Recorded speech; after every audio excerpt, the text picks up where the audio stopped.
25শে ডিসেম্বরে যারা কেক কাটে তারা খ্রিস্টানের বাচ্চা খ্রিস্টান। 25শে ডিসেম্বর যারা কেক কেটে তারা খ্রিস্টান। তারা আপনাকে মানে না, তারা আপনাকে মূল্যায়ন করে না, তারা আপনাকে 5 পয়সা মূল্য দেয় না। আপনাকে তারা ঘৃণা করে, আপনাকে তারা ঘৃণা করে, আপনাকে তারা ঘৃণা করে। আর আপনি তাদের দিনকে মানার জন্য কালিয়াচক বাজার থেকে কেক কিনে নিয়ে আনলেন। মানে কি দেখাতে চাচ্ছেন আপনি? 1, 2, 31শে ডিসেম্বর রাত্রি থেকে যে বম বাজি ফুটা শুরু হয়েছে, আজ পর্যন্ত বম বাজি ফুটতেই আছে, ফুটতেই আছে, ফুটতেই আছে। ফুটে না মনে হয় কালিয়াচকে? কই অন্যায় কাজে বাধা দিতে পারলেন না? এখন পর্যন্ত আপনাদের পরিবারে গান বাজনা বাজে, এখন পর্যন্ত কামাতে গান বাজনা বাজে। ছেলেগুলো ডিজে বক্সকে পিছন দিকে একটা মায়ে একটা ট্রলি ভাড়া করে, একটা লরি ভাড়া করে, একটা ট্রাক্টর ভাড়া করে, পিছন দিকে বক্সকে ভাড়া করে 12-13টা চুল্লু মার্কা ছেলে, বাজে ছেলে, 3 নম্বর শ্রেণীর ছেলেগুলা গান বাজনা বাজাতে বাজাতে গ্রামের পাশ দিয়ে চলে যায়। গ্রামের সর্দার কি করে? গ্রামের মোড়ল কি করে? গ্রামের ক্যাশিয়ার কি করে? গ্রামের চেয়ারম্যানেরা কি করে? গ্রামের যারা দায়িত্বশীল মানুষ তারা কি করে? তারা বলতে পারলো না এই গ্রামে গান বাজাতে, এই গ্রামে গান বাজনা বাজানো হারাম, এই গ্রামে গান বাজনা বাজানো নিষেধ, এই গ্রামে গান বাজনা বাজানো যাবে না। বললেন না কেন? আপনাকে বলতে চাইছি মুরব্বী সাহেব, আপনার ছেলে ওটা আমার ছেলে নয়। যেই ছেলেটা 31শে ডিসেম্বর থেকে নিয়ে আজ 10 তারিখ পর্যন্ত যত গান বাজনা বাজিয়ে বেড়াচ্ছে, এখন পর্যন্ত যারা রাস্তাঘাটে বাজাচ্ছে গান বাজনা, এই জানুয়ারি মাসকে উপলক্ষ করে, নতুন বছরকে উপলক্ষ করে যারা গান বাজনা বাজাচ্ছে, এরা আপনারই ছেলে, এরা আপনারই মেয়ে, এরা আপনাদের এই কামাতের কোন এক পরিবারের মুসলমান পরিবারের ছেলে মেয়ে। ওটা আমার ছেলে নয়। বাধা আপনাকে দিতে হবে, বাধা আমি দিব না, বাধা আপনাকে দেওয়া লাগবে, বাধা আপনাকে দেওয়া লাগবে। কেন ঠেকাতে পারলেন না? বলতে পারলেন না আব্বু জানুয়ারি মাসের প্রথম দিন হলো খ্রিস্টানদের প্রথম দিন, আব্বু জানুয়ারি মাসের প্রথম দিন হলো খ্রিস্টানদের প্রথম দিন, আর পহিলা বৈশাখের প্রথম দিন হলো হিন্দুদের প্রথম দিন। আব্বু অতএব তুমি খ্রিস্টানদের দিনকে হিন্দুদের দিনকে মূল্যায়ন করিও না বেটা, হিন্দুদের দিনকে খ্রিস্টানদের দিনকে মূল্যায়ন করিও না। আপনি কিভাবে আপনার ছেলেকে শাসন করলেন না? কেন ছেলেকে বাধা দিলেন না? আপনার চোখের সামনে একটা ছেলে ডিজে বক্স বাজাতে বাজাতে, গান বাজনা বাজাতে বাজাতে, ড্যান্স করতে করতে চোখের সামনে দিয়ে চলে যায়। আপনি বাপ রাস্তাতে দাঁড়িয়ে আছেন, আপনি বাপ। আপনার মতো বাপ পৃথিবীর বুকে বেঁচে থাকার চাইতে পাশে যদি নদী থাকে নদীতে ডুবে মরে যাবেন, অনেক ভালো হবে। কেন ছেলেকে বাধা দিতে পারলেন না? কেন ছেলেকে বাধা দিলেন না? আপনার ছেলে গান বাজনা বাজাবে, আমি বাধা দেবো জঙ্গিপুর থেকে? অসম্ভব, এটা কখনোই নয়, অসম্ভব, এটা কখনোই নয়।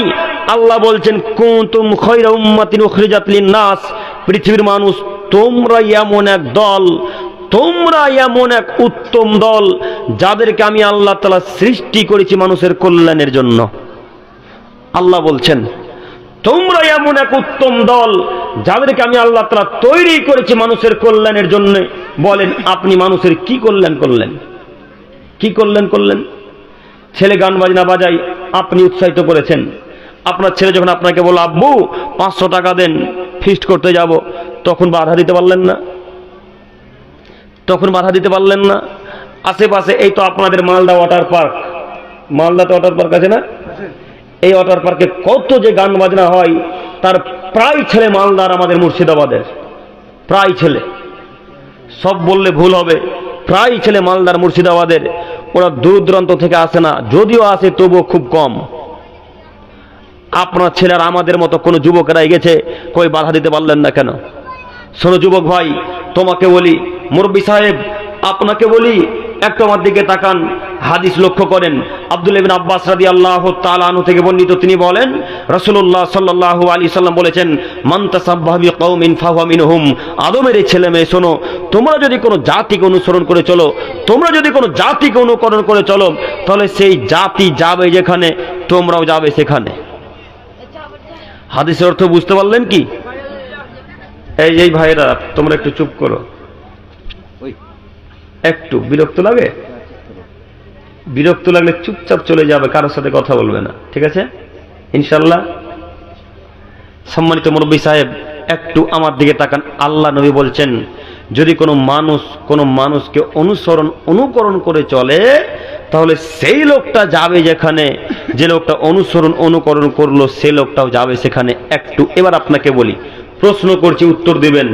1 জানুয়ারি কাদের দিন? খ্রিস্টানদের দিন। 1 বৈশাখ কাদের দিন?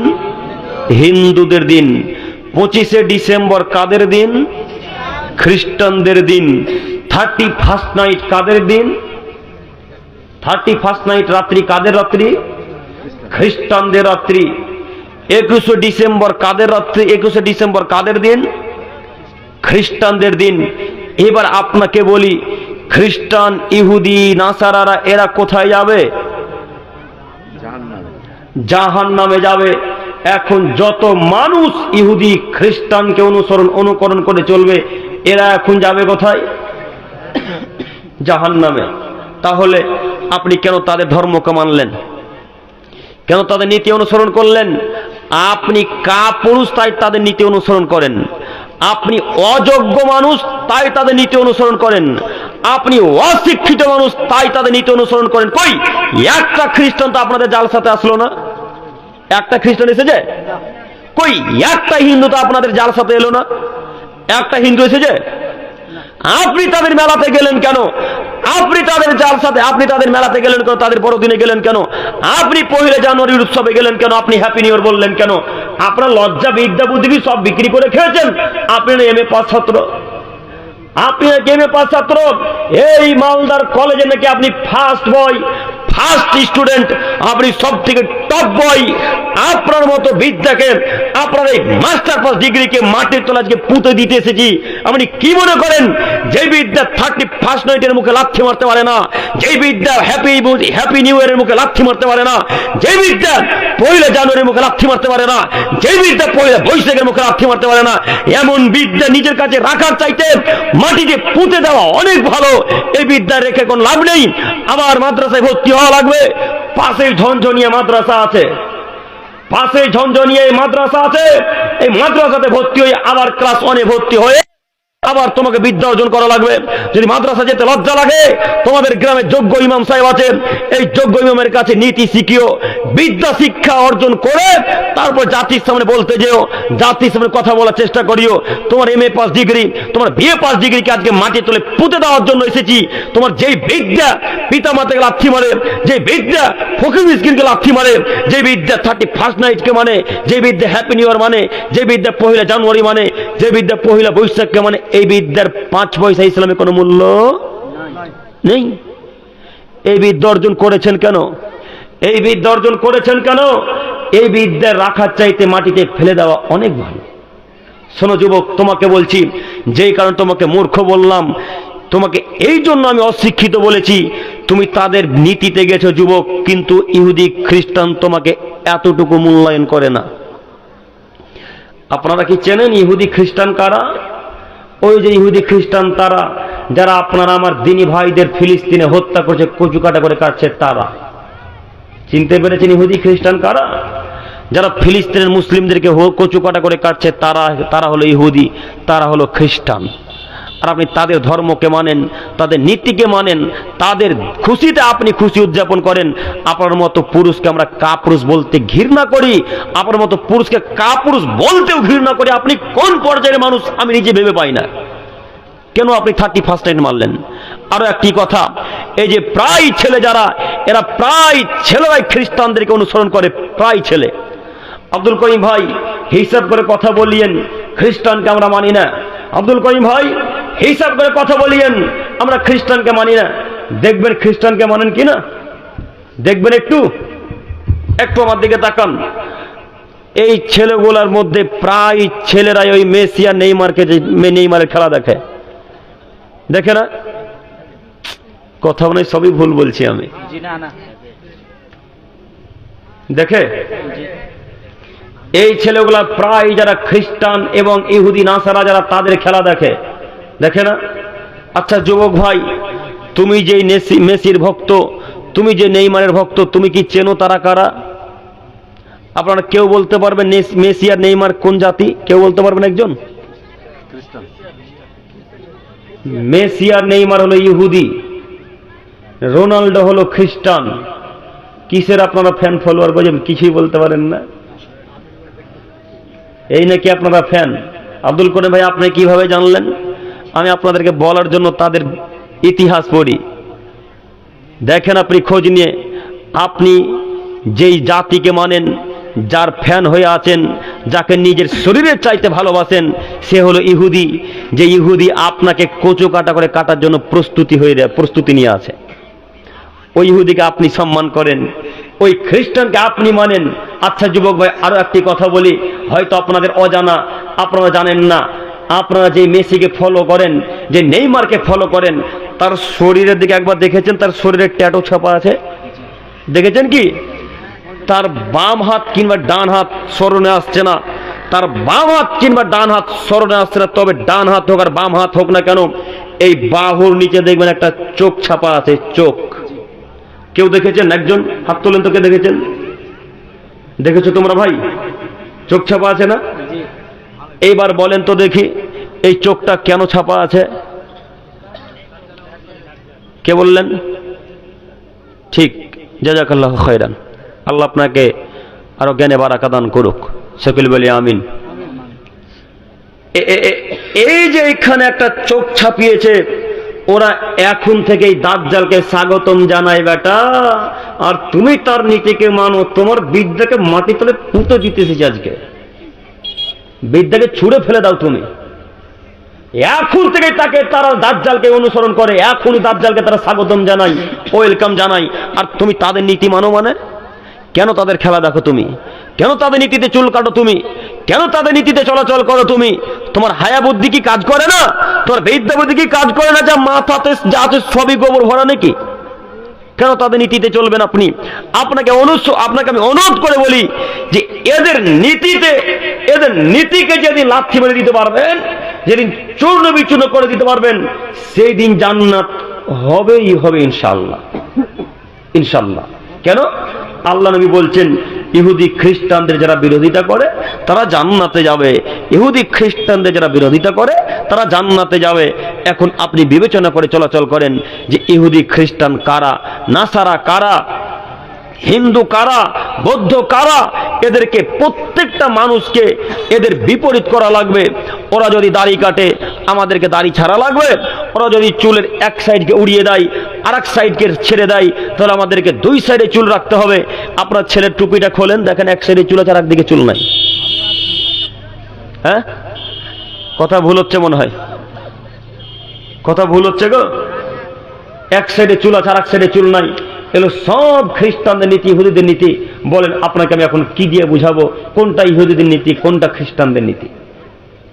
আর আল্লাহ তাআলা বলছেন, আল্লাহ নবী বলছেন, তোমরা যখন অন্যায় কাজকর্ম দেখবে তখন অন্যায় কাজকর্মে বাধা দিও। আচ্ছা বলেন তো দেখি, মাথার এক সাইডে বাম দিকে যে চুল নাই আর এক দিকে চুল আছে, এটা কি অন্যায় কাজ নয়? এটা কি অন্যায় কাজ নয়? ও মুরব্বী সাহেব আপনাকে বলি, ও মুরব্বী সাহেব আপনাকে বলি, আপনার চোখের সামনে আপনার ছেলেটা 7 দিন যাবত একদিকে চুল আছে আর একদিকে চুল নেই। এই চুল নিয়ে আপনার চোখের সামনে 7 দিন, 1 সপ্তাহ থেকে চলাচল করে, কিছুই বলতে পারেন না। এই চুল আমাদের বাড়িতে 7 দিন থাকা তো বহুদূরের কথা, 7 দিন থাকা তো বহুদূরের কথা, 7 সেকেন্ড থাকার সময় পাবেন ইনশাআল্লাহ। 7 সেকেন্ড। আপনি কিসের বাপ? এই জন্য আপনাকে আমি মাঝে মাঝে বলি যে আপনার আব্বা বিবাহ দিয়েছে, রাতের বেলা স্ত্রীর কাছে গিয়েছেন, তাই ছেলে মেয়ে হয়েছে। এখন পর্যন্ত বাপের ক্ষমতা কি জিনিস এতটুকু আপনি বুঝতে পারেননি। নইলে একটা 10 বছরের ছেলের একদিকে চুল আর একদিকে চুল নেই, এটা কেমন চুল কাটা? এটা কেমন চুল কাটা? মালদাতে অবশ্যই এভাবে চুল কাটে না কেউ, কালিয়াচকে কাটে। আল্লাহ তুমি আমাদেরকে বুঝার তৌফিক দান করো, সকলে বলি আমিন। টুপি পরে আছে বলে তো দেখতে পাই না, গরমের দিন হলে ঠিকই দেখতে পেতাম সবার মাথা। সম্মানিত মুরব্বী সাহেব, সম্মানিত তিনি ভাই, আপনাদেরকে আমি অনুরোধ করে বলি যে যত নোংরা নীতি আছে, যত অন্যায় কাজকর্ম আছে, সব অন্যায় কাজকর্মে যখন বাধা দিবেন তখন আল্লাহ বলছেন, উলাইকা হুমুল মুহতাদুন উলাইকা হুমুল মুফলিহুন, এরাই হলো সফল মানুষ, এরাই হলো জান্নাতি মানুষ। কি বুঝলেন? আয়াতের অর্থ কি বুঝলেন? আল্লাহ বলছেন তোমরা যখন অন্যায় কাজে বাধা দিবে, সৎ কাজে যখন আদেশ করবে, উলাইকা হুমুল মুফলিহুন, তোমরাই হলে সফল মানুষ, তোমরাই হলে জান্নাতি মানুষ, তোমরাই হলে কামিয়াবি মানুষ। এ কথা আল্লাহ নিজে বলছেন। সম্মানিত দিনী ভাই, আপনাকে আমি অনুরোধ করছি, চোখের সামনে যে কোনো অন্যায় কাজকর্ম হোক না কেন, হোক না সেটা বিড়ি পান করা, হোক না সেটা গোল পান করা, হোক না সেটা মদ পান করা, হোক না সেটা আরো ইত্যাদি ইত্যাদি কাজকর্ম, অন্যায় কাজকর্ম যেটাই হোক না কেন, যে কোনো মূল্যে বাধা দেওয়ার চেষ্টা করবো ইনশাআল্লাহ। ইনশাআল্লাহ ইনশাআল্লাহ বাধা দিবই দিব। যদি হাতে বাধা না দিতে পারি তাহলে অন্তরে ঘৃণা করে চলে আসব। এটা সব থেকে কমজোরি ইমানের কাজ। হাতে বাধা না দিতে পারলে কি করব? ওখান থেকে ঘৃণা করে থুতু নিক্ষেপ করে বাড়ি চলে আসবো, কিন্তু সেখানে বসে থাকবো না ইনশাআল্লাহ। পারবো কি? পারবো? পারবেন না, দেখবেন পারবেন কিনা। দেখেন, একটু দেখাই। চায়ের দোকানে দুইটা লোক খুব ঝগড়া করছে, একটু তাকান তো দেখি তো মিলছে কিনা কথাটা। চায়ের দোকানে দুইটা লোক খুব ঝগড়া করছে, পিন মারামারি হচ্ছে। পিন বুঝেন কি? পিন বুঝতে পারলেন কি? যে একজন আরেকজনকে খোঁচা দিচ্ছে। তো একজন আরেকজনকে যখন খোঁচা দিল, তখন এই লোকটা একটু কমজোরি মানুষ, তো কমজোরি ছেলেটাকে পাশের ব্যক্তি বলছে, তোকে এইভাবে কথা বললো রে, তুই কিছু বলবি না, বল তুই। তখন এই লোকটার কথা শুনে ওকে গালি দিয়ে বসল। এখন বলেন অন্যায় কাজে কিভাবে বাধা দিলেন আপনি? কথা আমি বোঝাতে পারলাম না মনে হয়। দুইজন মানুষ ঝগড়া করছিল, একটু তাকান। দুই ভাই, আচ্ছা মনে করেন আমরা দুই ভাই ঝগড়া করছি, আমার ভাই আমার থেকে একটু শক্তিশালী মানুষ, আমাকে দুই থাপ্পড় লাগিয়ে দিয়েছে। তো আমার চাচা এসে আমাকে বলছে, আব্দুল করিম তুই দুই থাপ্পড় মেরে খেয়ে থেকে গেলি, আর এক থাপ্পড় তুই মার, তাহলে তো রক্তটা ঠান্ডা হবে। এরকম কথা বলে না? তো এটা কি অন্যায় কাজে বাধা দেওয়া হলো? আপনি অন্যায় কাজ করতে আরো উৎসাহিত করলেন, তাই না? এরা দুই ভাই ঝগড়া করে যত পাপী, আপনি আপনার ভাতিজাকে উৎসাহিত করার কারণে ঠিক তত পাপী। কথা মনে থাকবে ইনশাআল্লাহ। তাই আপনাকে শতদিন বক্তব্যের মাঝে আমি বলেছি, আপনি বক্তব্য সার্চ দিয়ে দেখেন যে চায়ের দোকানে যদি কোনো মানুষ দুইটা লোক বসে থাকে, তো আপনি তিনজন গিয়ে উপস্থিত হবেন না। কেন জানেন? ওই যে দুইটা লোক 6টা থেকে ফজরের পর থেকে নিয়ে গীবত করছে 8টা পর্যন্ত, আপনি 8টার সময় গিয়ে তাদের কথার সাথে শুধু হ্যাঁ মিলিয়েছেন। ওরা মনে করেন কোন একটা লোকের দুর্নাম করছিল, মনে করেন আব্দুল করিমের দুর্নাম করছে, তো আব্দুল করিমের দুর্নাম করতে করতে আপনি 8টার সময় গিয়ে বলছেন, হ্যাঁ রে ভাই ঠিকই বলেছিস, আব্দুল করিম ছেলেটা এরকমই। ওরা সকাল 6টা থেকে 8টা পর্যন্ত গীবত করে যত পাপ করলো, আপনি শুধু কথার সাথে কথা মিলিয়েছেন, কোনো কথা বলেনি, শুধু বলেছেন যে তুই ঠিকই বলেছিস। ওরা যত পাপী, আপনি ঠিক তত পাপী। দেখছেন পাপের ক্ষমতা? করেন না গীবত? দিন রাত তো ইমামের নামে গীবত চলে, দিন রাত চলে ইমামের নামে গীবত। কি যে লাভ পাই ইমামদের নামে গীবত করে আমিও বুঝতে পারি না। কেন গীবত করেন গো ইমামদের নামে গো? ইমাম না হলে আপনার আকিকা হয় না, ইমাম না হলে বিবাহ হয় না, ইমাম না হলে জানাজা হয় না, এরকম একটা দামি মানুষের গীবত কেন করেন? কেন করেন?